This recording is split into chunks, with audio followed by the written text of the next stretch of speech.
आज हम डिस्कस करेंगे कि बीड़ी बिजनेस ओपन करने के लिए कौन कौन सा लाइसेंस आपको लगता है।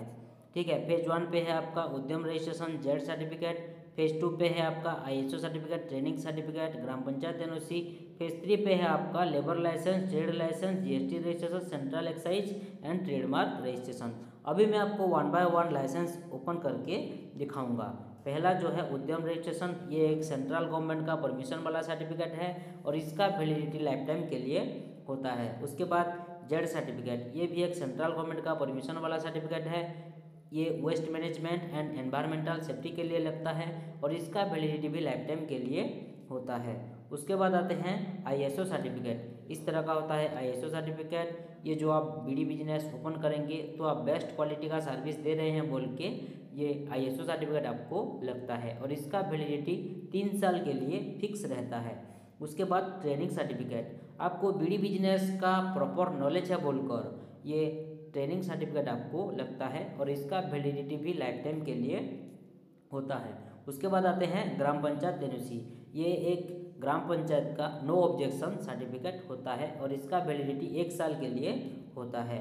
उसके बाद आते हैं लेबर लाइसेंस। ठीक है, लेबर लाइसेंस ये हर स्टेट का अलग अलग तरीके से लेबर लाइसेंस होता है, ये नंबर ऑफ एम्प्लॉय के हिसाब से होता है। उसके बाद आते हैं ट्रेड लाइसेंस। ठीक है, ट्रेड लाइसेंस ये एक स्टेट गवर्नमेंट का परमिशन वाला सर्टिफिकेट होता है और हर स्टेट का अलग अलग तरीके से ट्रेड लाइसेंस होता है।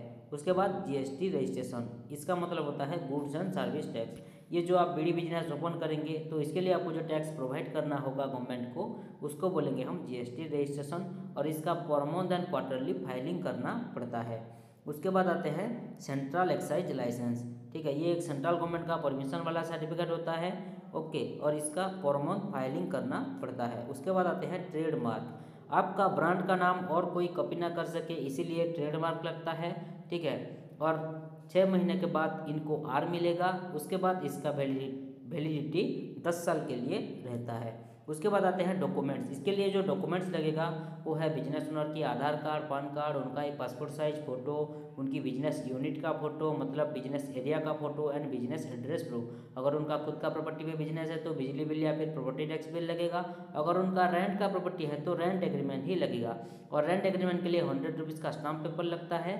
इंग्लिश लैंग्वेज में लिखा होना चाहिए वो स्टाम्प पेपर। ठीक है, और मोबाइल नंबर पर आधार कार्ड लिंक होना कंपलसरी है। अगर आप हमसे ये सभी लाइसेंस अप्लाई करना चाहते हैं तो स्क्रीन पे दिए गए मोबाइल नंबर पर कॉन्टैक्ट कीजिए या फिर व्हाट्सएप कीजिए और हमारा प्रोफेशनल टीम के साथ डिटेल्स में और भी बातचीत कीजिए। धन्यवाद।